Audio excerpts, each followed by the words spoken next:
Hello everyone, hope you all are good. My name is Uttama और आज हम पढ़ने जा रहे हैं द हिंदू न्यूज़पेपर का एक बहुत ही इंटरेस्टिंग और बहुत ही अच्छा आर्टिकल। मैं बहुत दिनों बाद वीडियो बना रही हूँ क्योंकि आज मैं इस टॉपिक को देख करके रोक ही नहीं पाई अपने आप को वीडियो बनाने से। ठीक है, तो एक्चुअली ये टॉपिक है क्या?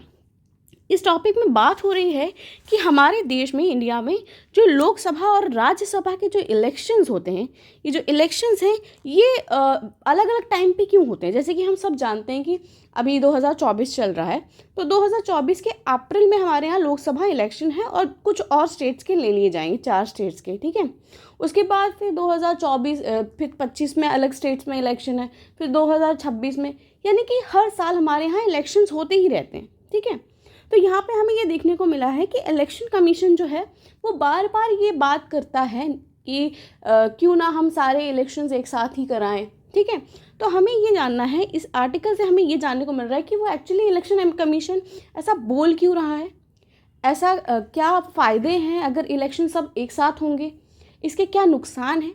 ये सारी ही चीज़ें हमें आज इस आर्टिकल में जानने को मिल रही है।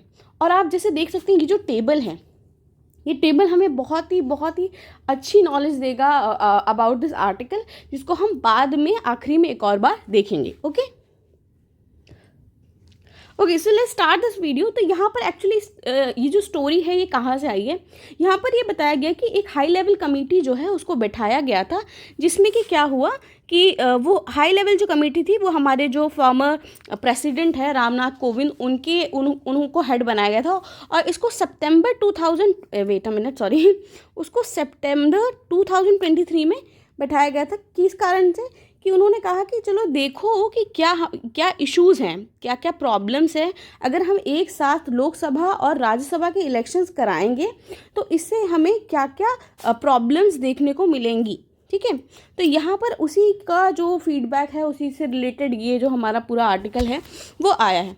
तो यहाँ पर ये बोल रहा है कि देखो, हमारे देश में ऐसा नहीं है कि लोकसभा राज्यसभा के इलेक्शन हमेशा से ही अलग होते थे। उन्होंने कहा कि देखो, हमारे देश में लोकसभा राज्यसभा के इलेक्शन साथ में होते थे। यहाँ पर उन्होंने ईयर भी दिया हुआ है।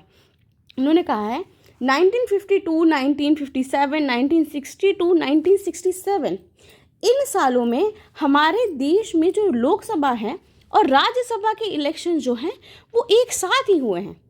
फिर ऐसा क्या हो गया कि ये जो इलेक्शंस हैं ये अब साथ में नहीं होते हैं? उन्होंने कहा कि काफ़ी सारे ये जो पॉलिटिकल टर्मोइल जो चलते रहते हैं, जो आप कह सकते हो कि पॉलिटिक्स होती रहती है हमारे पार्टीज़ में, उसके कारण क्या होता है कि 5 साल से पहले ही जो पार्टी है वो डिज़ोल्व हो जाती है। ठीक है, जो स्टेट है उसकी जो पार्टी है वो मतलब डिज़ोल्व हो जाती है, फिर इलेक्शन कराने पड़ते हैं।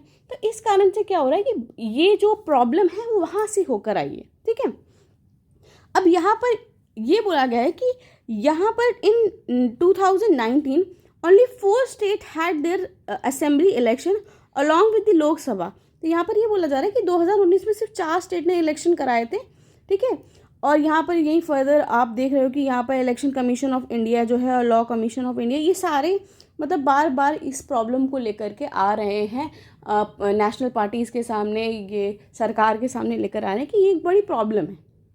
अब ये प्रॉब्लम है क्या, चलो हम उसके बारे में जानते हैं। तो इन्होंने कहा कि अगर हम एक साथ इलेक्शन कराते हैं तो उससे क्या होता है। तो यहाँ पर बहुत ही अच्छी तरीके से ये बोला जा रहा है कि जब अगर हम एक साथ इलेक्शन कराते हैं तो यहाँ सबसे पहली चीज़ उन्होंने कहा है कि जो सबसे पहला जो बेनिफिट होता है हमें, वो होता है कि पैसे बहुत बचते हैं। इन्होंने कहा कि अगर इलेक्शन कमीशन जनरल इलेक्शन कराता है लोकसभा का, अगर हम अकेले कराते हैं तो 4,000 करोड़ रुपए लगते हैं। समझे आप कि ये जो सेंट्रल गवर्नमेंट है और ये सरकार का पैसा होता है, ये किसी पॉलिटिकल पार्टी का पैसा नहीं होता है। यानी कि अभी जो 2024 में जो अभी हम इलेक्शन अप्रैल में देखेंगे, इस अकेले इलेक्शन को कराने के लिए 4,000 करोड़ रुपए लगेंगे।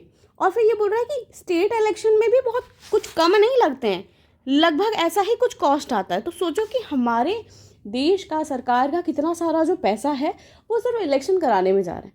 वहाँ ये बोल रहे हैं कि चलो ये यहाँ पर इन्होंने कह दिया कि ये पैसे वैसे की बात हो गई। ठीक है, इतना खर्च होता है। अगर हम ऐसा करेंगे कि एक साथ इलेक्शन कराएंगे तो ये जो इतना अमाउंट जो हमारा जा रहा है सरकार का हर बार इलेक्शन कराने में, चाहे वो स्टेट इलेक्शन कराओ चाहे फिर वो आप लोकसभा का कराओ, तो पैसा उतना ही जा रहा है। फिर कह रहे हैं कि देखो ये तो सिर्फ हम इलेक्शन कराने का पैसा बता रहे हैं।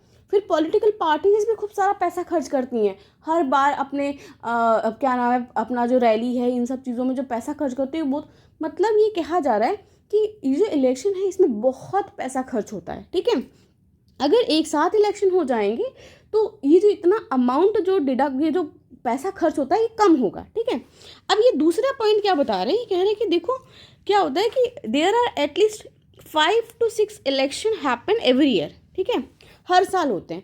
फिर ये बोल रहे हैं कि ये ना जो मिनिस्टर्स होते हैं, जो पार्टीज होती है ना, ये हमेशा, मोदी जी आप देखोगे कोई भी पार्टी है वो हमेशा एक इलेक्शन मोड में रहते हैं। कभी मोदी जी तमिलनाडु जा रहे हैं इलेक्शन का प्रमोशन करने, कभी कहीं जा रहे हैं। ठीक है, अगर एक साथ इलेक्शन होगा, ठीक है, तो क्या होगा कि पार्टी का जो नेता लोग होते हैं, अब वो पूरी तरीके से, हाँ चलो मैंने अब पूरा अपना कैंपेन कर लिया, अब मुझे पावर मिल गई, अब मैं 5 साल लगातार काम करूँगा। ठीक है, तो ऐसा नहीं होता है। जो जितने भी लीडर होते हैं ना वो हमेशा मतलब कि इलेक्शन में उलझे ही रहते हैं।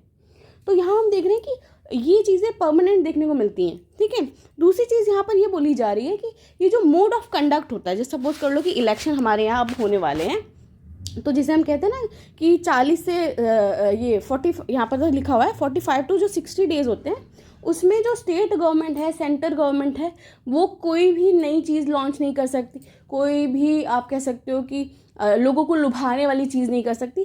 तो यही कहा जा रहा है कि इससे क्या होता है ना कि एक तरह का नुकसान होता है। ठीक है, एक तरीके से आप कह सकते हो एक फंक्शनिंग में प्रॉब्लम सी आती है, बहुत सीमलेस वर्क नहीं चलता है। ठीक है, ये चीज़ों के बारे में यहाँ पर बात की जा रही है।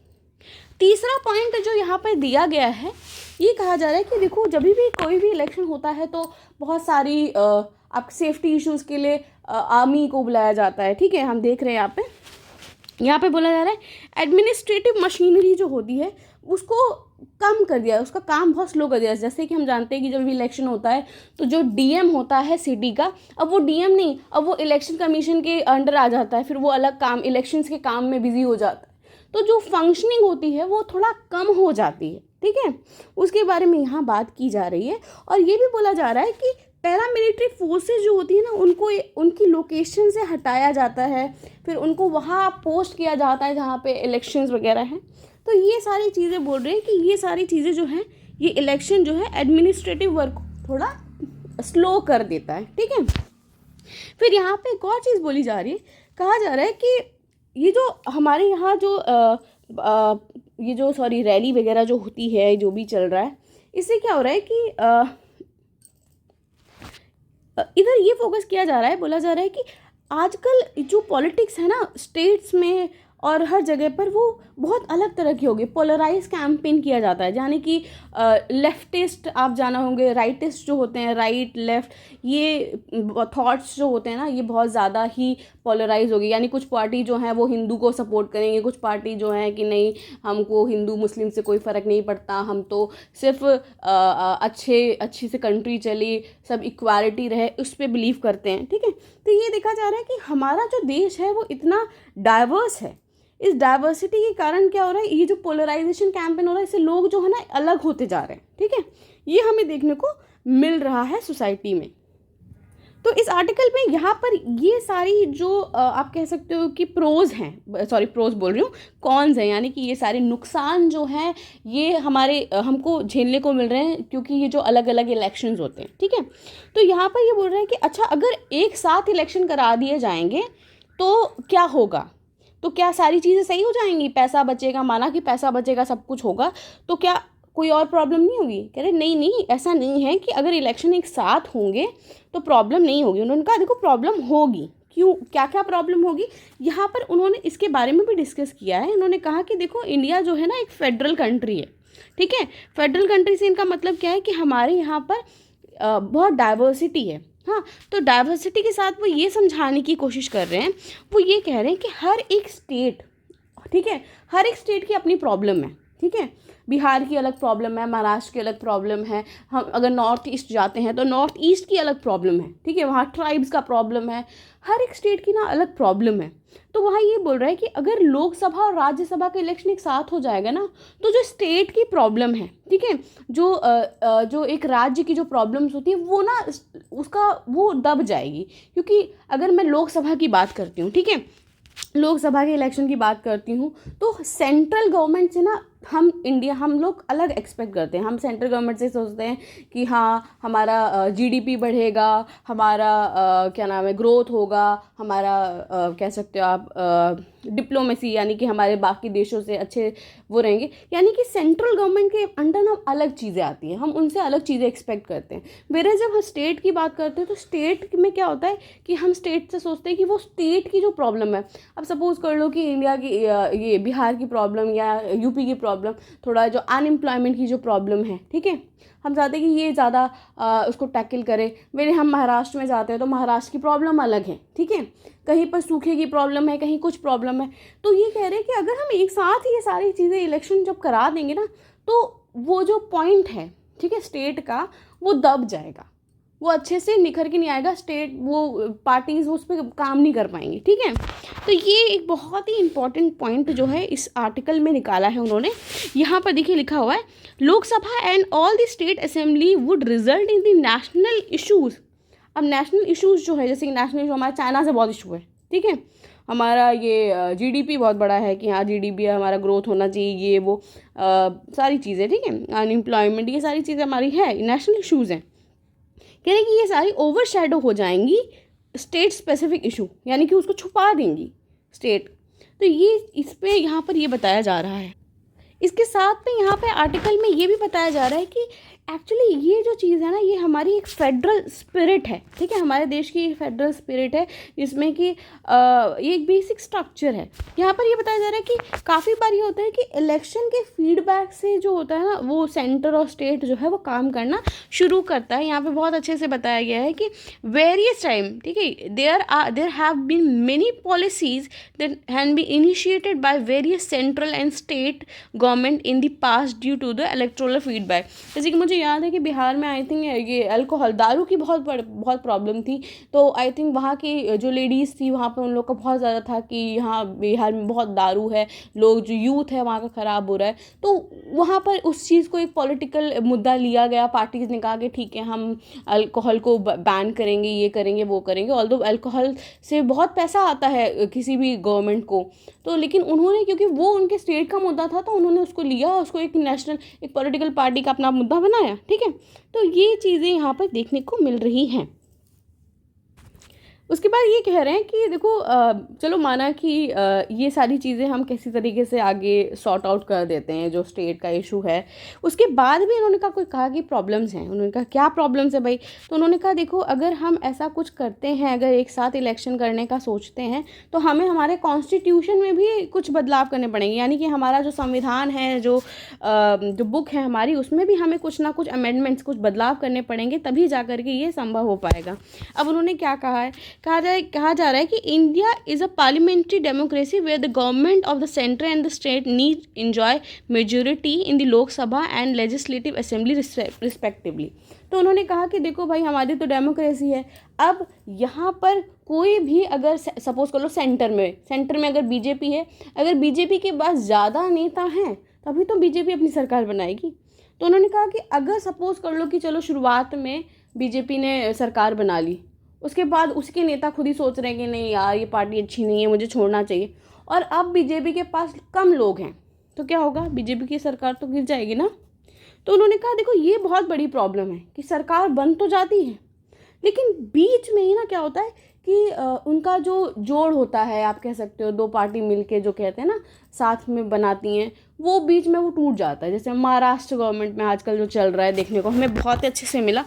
तो उन्होंने कहा ये बहुत ही कॉमन हो गया है, और इससे क्या होता है कि अब अगर मेजॉरिटी नहीं है, तो हमारे कॉन्स्टिट्यूशन में कहा गया है कि अगर मेजॉरिटी नहीं है तो वो सरकार बन ही नहीं सकती, और अगर सरकार नहीं बन सकती, अगर दूसरी पार्टी मेजॉरिटी नहीं देगी, कोई मेजॉरिटी में नहीं है, तो फिर से इलेक्शन कराने ही पड़ेंगे। तो यहाँ पे इस चीज़ को हाईलाइट किया जा रहा है। तो यहाँ पर वो यही बोल रहे हैं कि देखो इससे क्या होगा, हमें ऐसा करना चाहिए कि हम कॉन्स्टिट्यूशन में कुछ चेंजेस करने चाहिए। तो इस प्रॉब्लम को यहाँ पर बताते हुए कहा जा रहा है कि देखो अगर हम 5 साल का करते भी हैं, साथ में करते हैं, तो सपोज कर लो किसी स्टेट में ऐसा हुआ कि उनकी जो सरकार थी वो गिर गई, तो अब तो वहाँ इलेक्शन कराने पड़ेंगे, फिर वो 5 वाला जो हम दोबारा साथ में करने का सोच रहे थे अब वो साथ में नहीं हो पाएगा। तो वहाँ पर यही देखने की बात की जा रही है कि देखो ये सारी प्रॉब्लम्स जो हैं हमें देखने को मिलेगी, हमारे कॉन्स्टिट्यूशन में हमें कुछ चेंजेस करने पड़ेंगे। ठीक है, ये चीज़ को यहाँ पर बहुत ही अच्छी तरीके से हाईलाइट किया जा रहा है। अब यहाँ पर कौन कौन से कॉन्स्टिट्यूशनल अमेंडमेंट की बात की जा रही है, बोला जा रहा है कि आर्टिकल 82, 85, 172 और 174 में कुछ ना कुछ हमें ये जो कि हमारे ड्यूरेशन ऑफ लोकसभा और ड्यूरेशन की बात की जाए तो कितने 5 साल का जो ड्यूरेशन है उसमें कुछ चेंजेस करने चाहिए, और इसको मतलब कि ख़त्म, मतलब कि इसे कहते हैं ना कि डिज़ोल्व करना, जो डिज़ोल्व कर देते हैं हमारी पार्टीज़ जो डिज़ोल्व कर देती हैं, उसमें भी कुछ हमें लॉज लगाने चाहिए। ठीक है, अब यहाँ पर आगे क्या बोला जा रहा है, उन्होंने कहा कि चलो ठीक है, ये तो उसके फ़ायदे हो गए अगर साथ में इलेक्शन कराए, ये उसके नुकसान हो गए, तो अब इसमें बीच का क्या रास्ता है, मतलब कि हमें करना क्या चाहिए। तो भाई बहुत सारे रिकमेंडेशन जो हैं बार बार दिए गए हैं। तो यहाँ पर एक रिपोर्ट आई थी लॉ कमीशन के द्वारा 1990 में, वहाँ पर उन्होंने एक कुछ कह सकते हैं आप कुछ रिकमेंडेशन दिए। यहाँ पे the parliamentary standing committee of personnel public and grievances law and justice 2015, उन्होंने भी कुछ हमें ऐसे सजेशंस जो हैं वो दिए थे। अब यहाँ पे law commission had also submitted draft report इन 2018। तो इन सभी में जो सजेशन यहाँ पे जो समराइज़ करके हमारे राइटर ने जो लिखा है वो बहुत ही अच्छा है। उन्होंने कहा कि एक काम ऐसा कर सकते हैं कि जो लोकसभा के इलेक्शन है, जैसे कि लोकसभा के इलेक्शन और आधे स्टेट, यानी कि जो भी हमारे नंबर ऑफ़ स्टेट, जैसे कभी 28, 29 ये सब होता रहता है, तो जब भी ये जो इलेक्शन है, आधे स्टेट के इलेक्शन जो हैं वो लोकसभा के साथ करा दिए जाएं, और आधे स्टेट के जो इलेक्शन है वो एक साल या 2 साल के बाद करा दिए जाएं। तो पहला जो सजेशन है वो ये दिया गया, जो कि अच्छा है। ठीक है, कि ये जो इलेक्शंस हैं इनको आप इस तरीके से, जिससे कि जो स्टेट का जो इशू है वो भी नहीं छुपेगा और सेंटर के साथ सारे मतलब कि ओवरशैडो भी नहीं होंगे। ठीक है, यहाँ पर ये बोला जा रहा है। दूसरी चीज़ ये बोली जा रही है कि ये जो बार बार जो पॉलिटिकल पार्टीज़ जो हैं, जो अपना नेता लोग एक पार्टी से दूसरी पार्टी जो जाते रहते हैं, इसी कारण पार्टी में मेजॉरिटी नहीं बन पाती है, उसमें हमें ये करना चाहिए कि अगर कोई भी पार्टी जो है नो कॉन्फिडेंस ला रही है, सपोज कर लो कि मोदी जी हैं, हाँ, अब मोदी जी अब वो लोकसभा में हैं। ठीक है, अब किसी को लगता है, किसी पार्टी को लगता है कि हमें लगता है कि मोदी जी के पास, अब मोदी जी के जो नेता है वो उनसे सहमत नहीं है, तो एक काम करते हैं कि हम नो कॉन्फिडेंस मोशन लाते हैं हम। तो यहाँ पर ये कहा जा रहा है कि जब कोई नो कॉन्फिडेंस मोशन लोकसभा या राज्यसभा में लेकर आए, तो उसके साथ साथ ये कंपलसरी होना चाहिए कि कॉन्फिडेंस मोशन भी लाओ। कॉन्फिडेंस मोशन का मतलब ये है कि अगर आपको इस पे भरोसा नहीं है कि इसके पास मेजॉरिटी नहीं है, तो आप ये बताओ कि किसके पास मेजॉरिटी है, दोनों, यानी नो कॉन्फिडेंस और कॉन्फिडेंस जो मोशन है वो साथ में लाओ, जिससे कि इलेक्शन जो है बार बार नहीं कराने को पड़ेगा ना। उन्होंने कहा कि चलो ठीक है कि अगर ऐसा हो भी जाता है कि गवर्नमेंट नहीं बन पाई, यानी कि कोई तो क्या हो कि आप सपोज कर लो कि 5 साल का था, 2.5 साल मोदी जी ने किया, अब 2.5 साल के बाद पता चला कि उनके पास मेजॉरिटी नहीं है, अब उनकी सरकार गिर गई। अब क्या होगा फिर, अब बोलेंगे चलो एक काम करते हैं, इलेक्शन दोबारा से करते हैं, क्योंकि कांग्रेस के पास भी अभी मेजॉरिटी नहीं है। तो क्या होगा कि यहाँ ये कह रहे हैं कि अब जो पार्टी जो इलेक्शन होकर के आएगी उसको हम 5 साल नहीं देंगे, अब यहाँ से ये जो बचे हुए 2.5 साल है ना, उसको हम 2.5 साल देंगे। तो वो कह रहे हैं कि अगर हम ऐसा कुछ करेंगे तो ये जो पार्टीज जो बदलते रहते हैं ना मेजॉरिटी, ये नेता लोग थोड़ा उसको कम करेंगे, क्योंकि वो सोचेंगे यार 2.5 साल बचे हैं, मैं 2.5 साल में क्या ही कर लूँगा। ठीक है, तो ये जो है ये इस चीज़ को बहुत ज़्यादा रोकेगा, यहाँ पर इस चीज़ को बताया जा रहा है। ठीक है, दोनों ही बहुत ही अच्छे हैं, पर मुझे ये थोड़ा डाउट है कि कॉन्फिडेंस नो कॉन्फिडेंस कैसे मतलब साथ में आ पाएगा। तो बट मैं इतनी इंटेलेक्चुअल तो हूँ नहीं, तो मे भी हो सकता है, and it can be the recommendation. तो यहाँ पर ये बोला जा रहा है बाय इलेक्शन के बारे में बोला जा रहा है। ये बाय इलेक्शन क्या होता है? देखो बाय इलेक्शन क्या होता है, अब सपोज कर लो कि इलेक्शन हुए, अब एक इलेक्शन सपोज कर लो आपके एरिया में ही जो नेता चुन के गया, किसी कारण से वो उसकी डेथ हो गई या उसने रिज़ाइन दे दिया या कुछ भी हो सकता है, या उसको डिस्क्वालीफाई कर दिया, पता चला कि इसके खिलाफ कोई केस चल रहा है, प्रूव हो गया, अब वो उसको हटा दिया, उसको डिस्क्वालीफाई कर दिया। तो इस केस में क्या होगा कि आपके एरिया की जो अब सीट है वो तो खाली हो गई ना, अब वहाँ पे तो कोई चाहिए। तो उन्होंने कहा कि ये बाई इलेक्शन है ना, इस सभी को ना मतलब कि सारे जगह के जो बाई इलेक्शन है उसको साल में एक बार कराओ। ऐसा क्यों है कि मतलब सब बोला कि सबको एक साथ क्लब कर लो, साल में एक बार देखो कि भाई कितनी कितनी खाली पड़ी है, एक साथ करा दो, ठीक है। तो उन्होंने कहा इससे बहुत ज़्यादा जो है बेनिफिट आपको दिखने को मिलेगा। फिर यहाँ पे कुछ एग्जांपल्स दिए गए हैं कि देखो पार्लियामेंट्री, साउथ अफ्रीका, स्वीडन इन और जर्मनी के बारे में थोड़ा बहुत एग्जांपल दिया गया है। बट सच बताऊँ तो हर एक कंट्री का अपना अलग रहता है और कंट्री के एग्जांपल फिट भी नहीं होते हैं। तो अगर ये सारी चीज़ें यहाँ पे दी गई हैं, फिर यहाँ पर एक और चीज़ यहाँ पर लिखी हुई है, what can be an ideal solution. तो यहाँ पे ये बोला जा रहा है कि देखो ये बार बार रिकमेंडेशन तो दे रहे हैं, लेकिन ये जो पॉलिटिकल पार्टीज़ है ना, इनको एक्सेप्ट ही नहीं कर रही हैं, ठीक है। बोल रही है कि नहीं नहीं इसमें ये प्रॉब्लम है, हमें ये नुकसान होगा। तो जो नेशनल पॉलिटिकल पार्टीज़ हैं, ये पार्टी की इस सजेशन को एक्सेप्ट ही नहीं कर रही हैं। तो ये कह रहे हैं कि देखो थोड़ा भी इस एक काम किया जा सकता है कि एक मिडिल रोड निकाली जाए, जिसमें कि लोकसभा का इलेक्शन जो है वो एक बार करा दो। सपोज कर लो अभी जो अप्रैल में होने वाला है, इसमें सिर्फ लोकसभा का इलेक्शन कराओ, और उन्हें कहा फिर 1-2 साल बाद फिर सारे स्टेट का इलेक्शन करा लो। आई थिंक ये प्रॉब्लम भी सॉल्व हो गई। इसमें लोकसभा का अलग हो गया, राज्यसभा, हर एक स्टेट का अपना इशू है और हर एक स्टेट अपना इशू बहुत अच्छे से फोकस कर सकता है। I think this is one of the like best recommendation that I can find, तो जिससे कि पॉलिटिकल पार्टीज़ को भी कोई प्रॉब्लम नहीं होगी, ठीक है। ये किया जा सकता है, यहाँ पर ये सजेशन दिया जा रहा है, ठीक है। उसके बाद ये जो अल्टरनेट गवर्नमेंट जो गिर जाती है बार बार, तो उन्होंने यही कहा कि देखो यही किया जाए कि 5 साल मत दो, जो बचे हुए साल है, सपोज कर लो 4 साल किसी ने अच्छी पार्टी चला ली, अब आखिरी साल में उसको बोल रहे हैं कि पार्टी में कह सकते मेजोरिटी नहीं है, तो भाई लोग जो भी इलेक्शन करके जीतेगा वो सिर्फ 1 साल ही करेगा, ठीक है। इससे उन्होंने कहा कि बहुत सारी प्रॉब्लम जो हैं वो सॉल्व हो सकती हैं।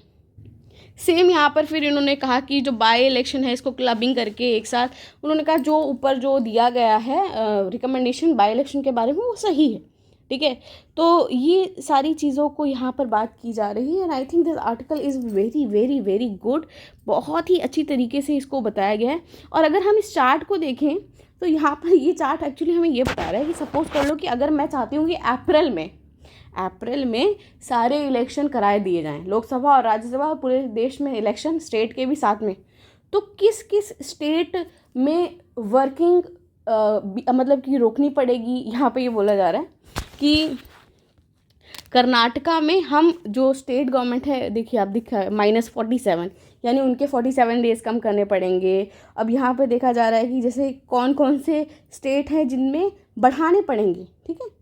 तो ये बहुत ही अच्छा चार्ट है जिसमें कि हमें पता चल रहा है कि ज़्यादा आई थिंक डिस्टेंस नहीं है, बहुत ही कम डिस्टेंस है, एक साथ कराए जा सकते हैं। But as we have discuss the problems of the simultaneous elections, तो ये हमारे देश की कुछ कुछ प्रॉब्लम है। आपको क्या लगता है इस वीडियो के बारे में, इस आर्टिकल के बारे में, ज़रूर बताइएगा, कमेंट करिएगा, लाइक करिएगा अगर अच्छा लगे video. Thank you very much.